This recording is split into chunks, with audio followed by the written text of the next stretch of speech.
Welcome back sa Tagalog Mystery Hub, kung saan tutuklasin natin ang mga nakakilabot na kwento, misteryo, at hiwagang hindi pa nalulutas.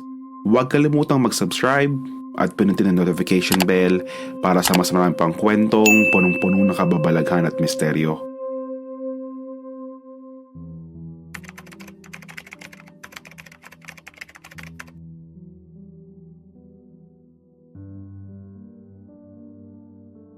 Isang masukal na kakahuyan, 2 bariles, at isang serye ng krimen na tumagal ng halos 3 dekada bago nagsimulang mabigyang linaw. Sino ang pumatay? Bakit nila itinago ang mga bangkay sa ganitong paraan? At paano natili isang misteryo ang kasong ito sa loob ng maraming taon? Ito ang kwento ng Bear Brook Murders, isang nakakilabot na kaso ng pagpatay, itinago sa likod ng katahimikan ng kagubatan at ng isang maliit na bayan sa New Hampshire. Ang Bear Brook State Park ay isang malawak na kagubatan sa Allenstown, New Hampshire. Tahimik, malayo sa lungsod at madalas puntahan ng mga nag-hiking, nangaso o simpleng gustong takasan ng ingay ng urbanong buhay. Ngunit sa kalagitnaan ng mga punong kahoy at mga masukal na landas, isang madilim na lihim ang nakatago sa loob ng maraming taon. Ang lugar kung saan natagpuan ang mga bangkay ay isang abandonadong lugar na ginagamit bilang tambakan ng basura. Halos walang pumapansin dito. Isang perpektong lugar para maitago ang isang krimen. Hanggang isang araw, isang grupo ng mga bata naglalaro malapit sa tambakan at doon na nadiskubre ang isang lumang bariles.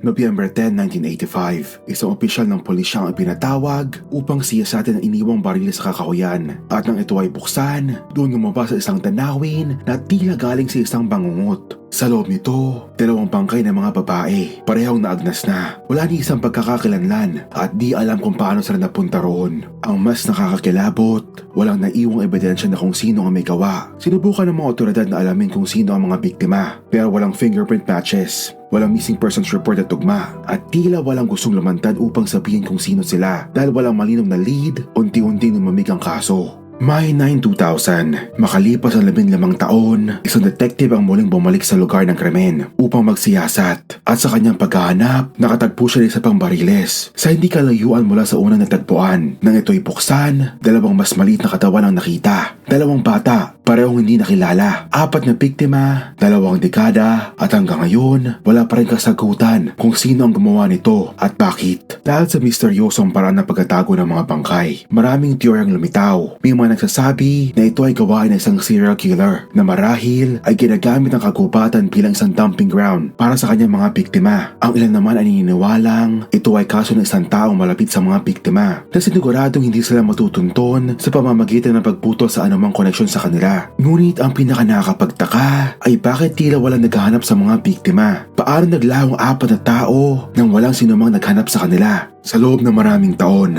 nanatiling malamig ang kaso. Hanggang sa dumating ang makabagong DNA testing at genealogy tracing. Sa wakas, natukoy ang pagkakakilanlan ng ilan sa mga biktima. Ang ina sa unang bariles ay si Marley Sunny Church at ang kanyang 2 anak na babae, si Marie Von at si Sarah McWaters. Ngunit ang isa pang batang babae, hindi pa rin nakikilala. At ang mas shocking, ang pangunahing suspect sa kaso ay isang lalaki na nagngangalang Terry Peter Rasmussen. Isang kriminal na may kasaysayan ng karahasan at pagpapalit-palit ng identity. Siya ay kilala rin bilang the Chameleon Killer at pinaniniwalaang may mas marami pang biktima na hindi pa natutuklasan. Ngunit, namatay na siya sa kulungan bago pa man siya makakusahan ng krimen. Kaya ang tanong, siya nga ba talaga ang pumatay o may iba pang taong sangkot? At ang batang hindi pa rin kilala, sino siya? Mahigit 3 dekada na lumipas. Ngunit ang Bear Brook Murders ay nanatiling isang palaisipan. Sino ang bata na tagpuan sa bariles? At bakit walang naghahanap sa kanya? Kung si Terry Rasmussen nga ang salarin, may iba pa siyang biktima na hindi pa natutuklasan. Tigit sa lahat, paano nagawa ng isang mamamatay taong ganitong klaseng krimen na halos hindi siya natunton sa loob ng maraming taon? Isang bagang sigurado, may mga lihim pa rin nakabaon sa ilalim na kagubatan ng Bear Brook, naghihintay na matuklasan.